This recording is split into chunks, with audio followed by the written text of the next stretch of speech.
Hi everyone, this is Swapnil Mathur for thinkdigit.com, and today I have with me the Fujifilm X-T1, and I've actually had this camera for quite some time. So for any of you who want to be jealous, you should be. This is possibly one of the most leaked mirrorless cameras in recent history, and long rumored. Everybody was expecting something like this to come out of Fuji camp, and when the images finally started showing up, what we thought was we were looking at something pretty big. But the XT1, the minute you pull it out of the box, it's pretty much just as big as the X Pro 1, roughly. It's slightly lighter. I mean, it feels a little lighter. I could be wrong there. But yes, it definitely has a much better grip, in my opinion, and it's got this little bulk on top, very reminiscent of the OMD series, a hot shoe up top. There is no built-in flash. That's different, and that's probably because this camera, for the first time from Fujifilm, is completely weather sealed.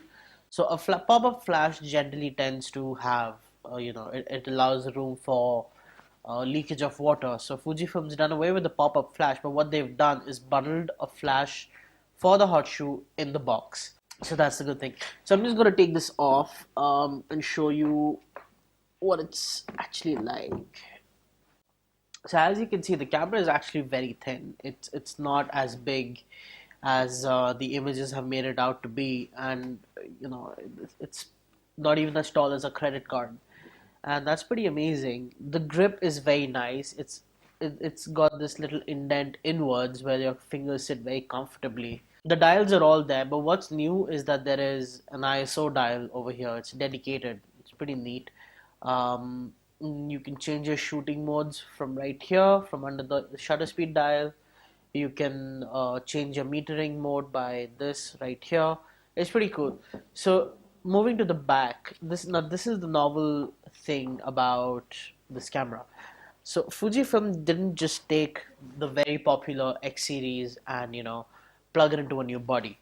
They really tried to refine what was already there into an experience that would really make things better. So there's a dial here. There's a dial in front as well. So you have two dials. There's an AF lock. You have all your regular buttons. What you will notice is that these four buttons are now unmarked. In the previous cameras, they were always marked with some functions, and in this one they're not, and that's because you can configure all of these to perform whatever function you want. You can set that up in the menu. There's in fact two more function buttons that you can configure, making it a total of six. Super convenient, or takes a little getting used to, but once you're used to it, it's awesome. Then there's built-in Wi-Fi, and oh, the viewfinder is pretty large. It's one of the best electronic viewfinders we've seen on a mirrorless camera. And there is also a tilty flippy screen, which should be quite amazing for people who like to compose unconventional shots. I mean, I know I do, and I like to get real down low, and this really helps. Being able to pull the screen out. We received this unit as a body only packaging. There is also the 1855 kit option available.